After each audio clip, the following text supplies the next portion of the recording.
Welcome back to Lists 101 with Intelligent Demand. I'm Aaron Owens, the Director of RevOps Strategy here at ID, and this is video 3 out of 4.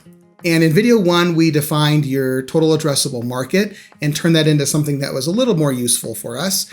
In video 2, we defined your broad target account list, your broad TAL. And you left video 2 with a list of between 100 and 1,000 accounts that are on your TAL. And today we're going to take that list and we're going to break it into smaller lists by looking at tiers as well as segments. So tiering and segmentation of your TAL allows your entire go-to-market function to be aligned on what level of investment is appropriate for each account, as well as the offers and messaging that are appropriate for each account. So we discussed in video 2 that the average budget investment for each account on your TAL is probably going to be somewhere between $1,000 and $25,000. Your numbers might be a little bit different, and I know that's a big, broad range, but what that means is that some accounts are going to be on the low end, some accounts are going to be on the high end, and we're going to use tiering to determine where each account falls on that spectrum. So the tiers should represent relative value to you as an organization. Tier 1 should be the highest value accounts. These are accounts that are valuable either because of their first year total contract value potential, their potential lifetime value, maybe their logo value, how strategic and valuable is their logo to you as an organization. Those are the most common attributes for tiering. Less common attributes that are sometimes still really, really useful is looking at industry positioning. Are there certain industries that you tend to be able to sell into a little bit more easily, or that bite a little bit more quickly? And should that inform how you are breaking your TAL apart? Maybe if there are industries that are facing shifts, maybe there's new regulation, or there are things out there in the ecosystem that are happening to increase the demand of your product in a given industry. That might indicate that there is greater relative value to you as an organization because there are some easier sales there than maybe other industries would provide. So all of those considerations should go into defining what your tiers are. We recommend generally thinking about 3 tiers. In your top tier, which let's call it tier 1, these are the companies that are probably going to be receiving highly personalized, what we call account-based one-to-one motions. So very, very personalized, very, very hands-on. Your sales team is going to be building deep relationships within that account, and they are going to be receiving the best of what you have to offer. We generally expect with a list between 100 and 1,000 total accounts on your target account list, we generally see about 10 companies on this top tier. So a relatively small number, because these are the companies that do tend to get greater investment. They're going to be closer to that $25,000 per account range than all the rest of your accounts. So then we move to tier 2. These are the accounts that are still really, really big and still really valuable. And this is where the bulk of your focus and effort is probably going to end up being.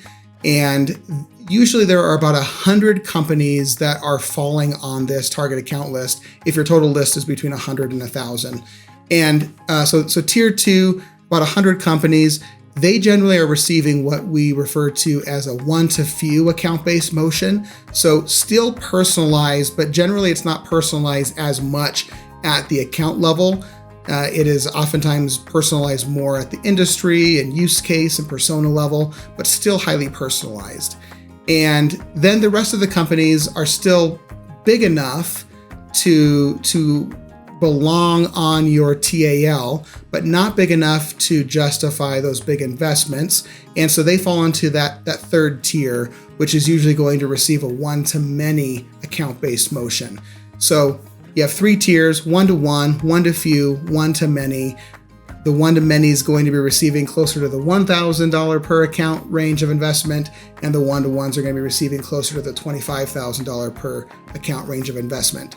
So if you have companies that are on your list that don't fit in any of those categories, maybe you should think about removing them from your list. That's how we define tiers. Segments are a little bit different. If tiers are about relative value, segments, and so tiers are about relative value to you as an organization, segments are about what's valuable to the prospect. And this is about understanding what offers and messaging are most relevant to them. So we are going to slice all of your tiers using these segments that would help us to understand how we should approach each of these accounts. So some common ways to segment. Your list might look a little different than this, but these are some common examples. Segmenting by industry is very, very common. If the different industries that you sell into have slightly different value props, they have slightly different use cases or challenges or slightly different considerations, industry is a great place to start with your initial level of segmentation. Even within an industry, there might be multiple use cases. And maybe even across industries, there are groups of use cases. So that's another way to segment is across use cases. How are they actually going to be using your software? What challenge are they trying to solve, or what goal are they trying to achieve? And then another common segmentation is around technology. What technology do they have currently? Even if you don't sell technology, is there technology that would indicate a unique kind of problem or a unique approach or a unique mentality that they might have? These are all great segmentation levels. You can oftentimes bring in other segmentations as well. Remember, this is at the account level, not yet at the person level, but you might have things like exographics. You might have things like size. Bigger companies might approach your offer differently. They might respond to different kinds of messaging. And so that might be another segmentation, etc. You can take these segmentations or these segments and you can overlay them on top of one another. So you maybe have a segment that is, retail accounts who are using it to solve this problem, who have this technology installed and are of this size. That might be one segment. And you can get incredibly personalized with your messaging and offers to that segment, which is great. But one thing to keep in mind is that the more segments you have, the more upfront fixed cost investments you have in creating those personalized experiences. So generally we recommend choosing 2 different dimensions, each with 2 different options, 2 different segments within that. So you might have 2 industries and 2 use cases. That would give you 4 total segments. That's a great place to start your account-based program. And then you can get more complicated, more complex, deeper, broader, etc. from there. So we anticipate that your tiers and segments will likely change about annually. So you're going to want to not go in there and tinker with it too much necessarily within that year, but within your tiers and segments, there's still going to be a layer of prioritization of all those accounts. If you have 10 accounts that are in a specific segment, how do you prioritize those 10 accounts? Is there a relative prioritization of the hundreds of accounts that are on your one-to-many tier 3 list?